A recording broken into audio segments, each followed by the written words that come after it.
So, do you have a sense of purpose in your business? Do you have a documented purpose? A lot of businesses don't, and a lot of businesses struggle with how to develop that. And to be honest, probably wonder why they actually need to have a documented purpose. So that's what we're going to be talking about this week, and we're going to be talking to Sarah, who's an expert on helping businesses develop their purpose, and that's coming right up. So this week we've got Sarah Birkin with us. Thanks for joining us, Sarah. It's an absolute pleasure. It's wonderful to be here with you today, Rob. Now, it's lucky that we've got time to shoot this video because we've just been having a chat over a cup of tea for hours talking about purpose. So let's kind of bring that conversation back now to why is it so important for a business to have a purpose, sense of purpose? There's so many reasons why it's so important. It's very difficult for me to even kind of describe one. And I've been sitting here thinking, as the camera's been rolling, where can I start with this? But I think the biggest opportunity that it gives for a business, it gives them a fresh perspective. So often we get stuck in the day-to-day of what we're doing, where when we have an idea of what our purpose is, we can go, okay, what does our culture look like through the lens of our purpose? What does our services look like through the lens of our purpose? But obviously overarching all of this is having a sense of purpose. You're connecting people to something bigger than themselves and bigger than what they're doing. Okay. So I guess it's almost like a reference point, isn't it? And as things occur in the business, does this fit with our purpose? Should we be doing this? Absolutely. A reference point is a brilliant way to describe it because it does help guide actions and decisions within your organisation. Because you can go, well, is that could be a great opportunity for us, but is that really on purpose for us? So there's probably some people watching this and thinking, oh, this all sounds a bit wishy-washy. Do I really need this?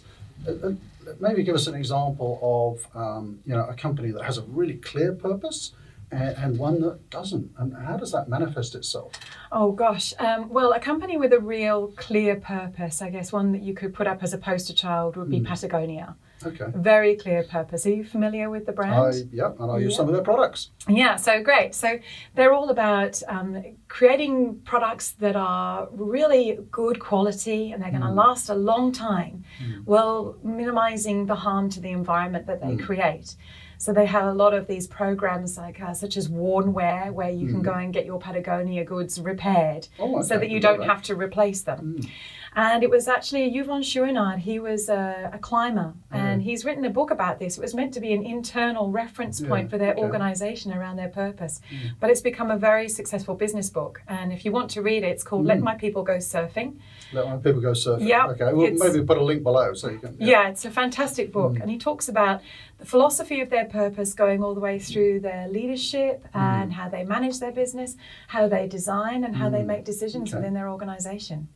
Cool. So what about maybe an organisation that you work with that doesn't have this purpose? So what are some of the negative elements of that? How would you recognise a business that doesn't have that purpose and what are some of the downsides? I think a business that doesn't have purpose will struggle to really evolve. We are in a hugely transitional period in the world of business and life. So many things are being disrupted by technology and other outside forces. A business without purpose may just keep doing the same thing and actually not getting any further. It limits their capacity for fresh ideas and it limits their capacity to see opportunities outside of what they might be seeing right now. So they can end up quite blinkered into doing more of what they've always done. Whereas a business with purpose can diversify more easily.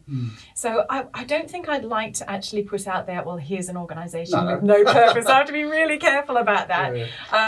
But certainly, I think the type of purpose that an organisation has really matters.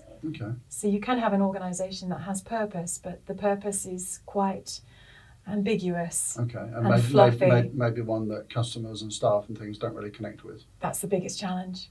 That is the biggest challenge. Yeah, absolutely. So if someone's watching this and they think, I think probably what typically happens is that the business owner has a sense of purpose, but maybe it's not communicated around the business. How would you suggest maybe a couple of easy steps that people would think, let's see if we can kind of document this a little bit and communicate it better? How would they go through that? Well, if you've got a smaller organization or a medium-sized business and the founder is still within the business, it's great to have a conversation about the backstory. Backstory conversations are really valuable to start this process. Why did that founder start that business? What was the driving force or motivation? What were the conditions like at the time? And often what happens is when I'm working with an organization, I have a very tight process for taking teams through this purpose discovery. But what happens is when they look back in retrospect and they look at everything that they've done, they go, oh, of course that's what we were doing over here. We've just forgotten why we started our business.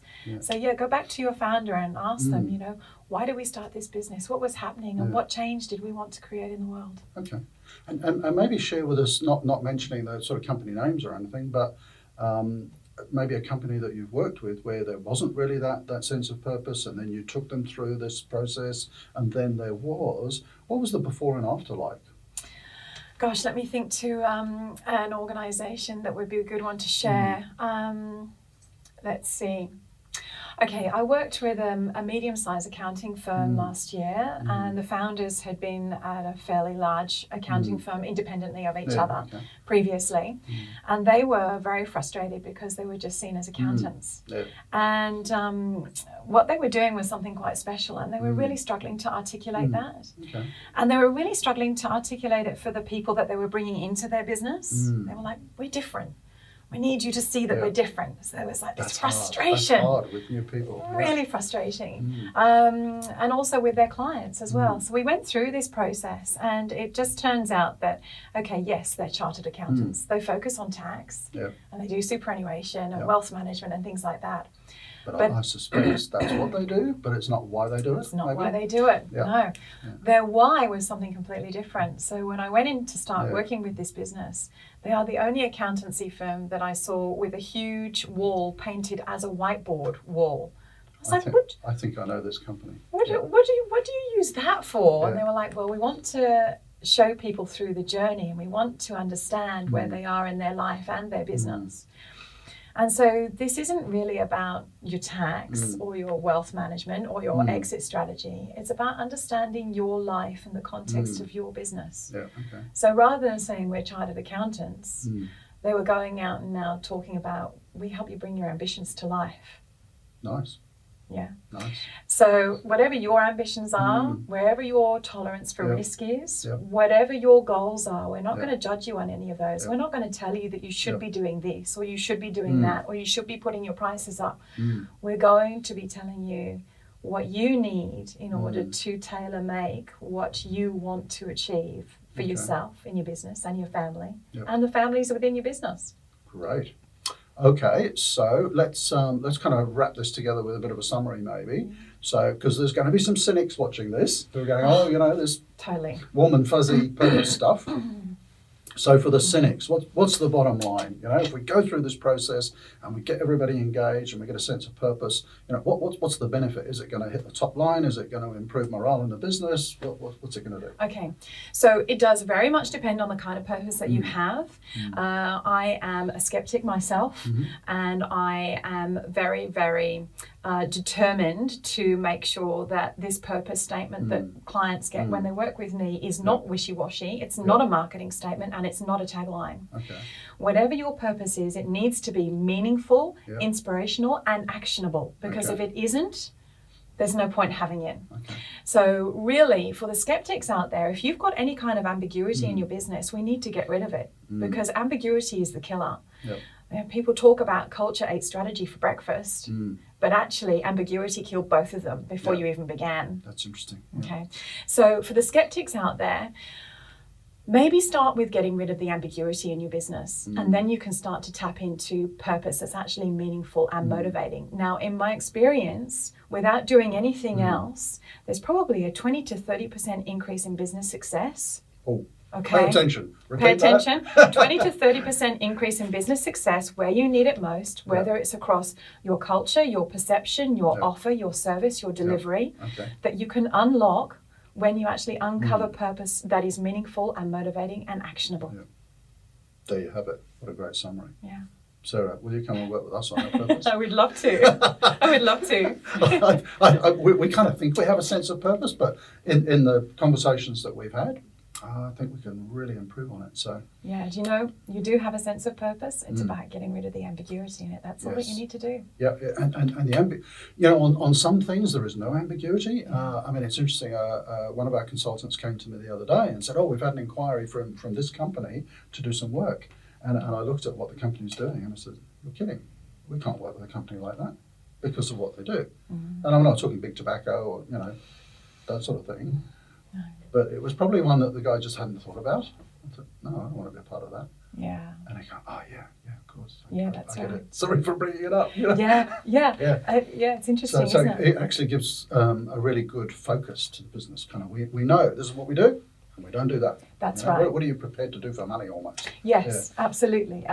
And does it fit? Does it fit with who you are as an organisation? Yeah. Will your people feel proud to work on it? That's it. Yeah, that's really Awesome. important too. That's great. So Great. thank you very much for joining us, Sarah. We might have to do another one of these sessions. So Thanks. we've got a couple of links we've got to put below. I just thought we better put a link to Simon Sinek's video on Absolutely. Start With Why, because Yeah. that came up. Yeah. And there was another one. Let My People Go Surfing, which Yeah, is the and we'll book put the by... book link as well. Yeah, And Yuval Noah. we'll have some more conversations about this. So Yeah. you know how the channel works. If you've got any feedback at all on purpose, do you want to talk about your purpose or the need for purpose, do comment below. We'd love to see all the comments and the feedback. And also, if you haven't subscribed to the channel, please do. So hit that subscribe button because we have new videos coming out every Wednesday and you'll get notified about those new videos. But Sarah, thank you very much for joining us. We've had some great discussions this We've had morning. some fantastic And thank you for sharing. Yeah, my pleasure. Thank you so much for having Great. me here, Rob. And we'll see you guys next week.